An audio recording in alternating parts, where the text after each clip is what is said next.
It began in 2023 as a bold experiment, tapping into the community to help with the Guam Department of Corrections manpower shortage.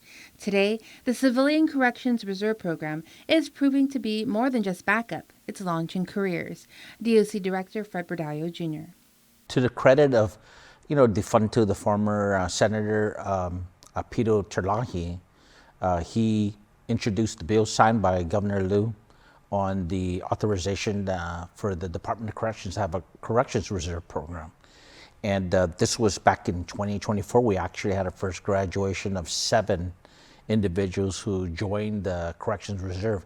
The reserves are paired with full-time corrections officers and strategically placed across the compound, from women's housing to parole services, even the Canine Drug Enforcement Unit.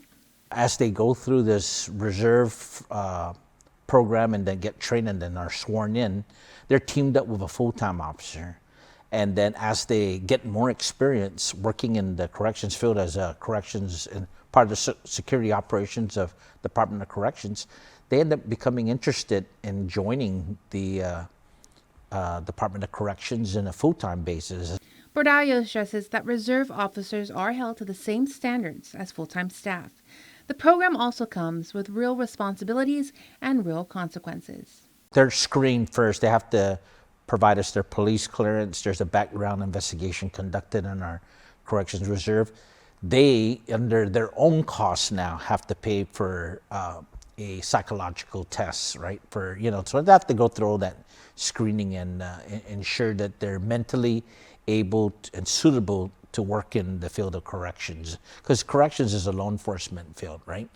And then once they finish that screening program and screening process, and they come into the Corrections Reserve, then part of the training that they're going to really be involved in, and a lot of corrections work involves security, so they have to always be physically, the standards of physical fitness, but it's a mental process too for them to understand, what corrections is about. So they're introduced into, what corrections is about, about confinement, being the only punishment, rehabilitation programs, what their role is as a correction officer, working with other professionals that are working at the Department of Corrections, from our medical staff that are up there, from GMH, or behavioral staff. So they go through that kind of training. They're actually hear some lectures in the field of psychology, and stress management too, because they're going to be, put in stressful situations.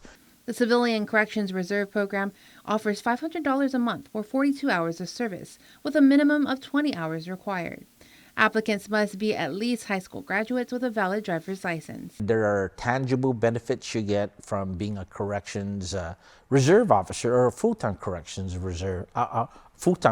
officer. Those tangible benefits is you're going to get compensated, right? It's not that big, right? But you're also sort of going to have that sort of respect. That's the intangible portion among the community. That wherever job you're applying for, right, and they know that you're a former corrections officer full-time or reserve, if you leave the force, they know that you have the discipline, you've had the type of training to take care of yourself and to, be very observant, right? And a lot of our correctional reserves end up getting picked up either in other law enforcement, local law enforcement agencies, federal, or security companies and private security, because they know that they have a rich wealth of experience. For more information, call 671-735-5170 or visit the Department of Corrections. Bordallo is saying that although DOC doesn't have a recruiter, leadership and officers serve as the best advertising. I tell their leadership, they're all really recruiters, to include me. Use your social media to campaign the need for individuals to join the Department of Corrections. Instead of standing on the sidelines, I always say standing in the sidelines and yelling and, doing that. Contribute and come over and join the Department of Corrections. Jonagan Charfis, KUAM News.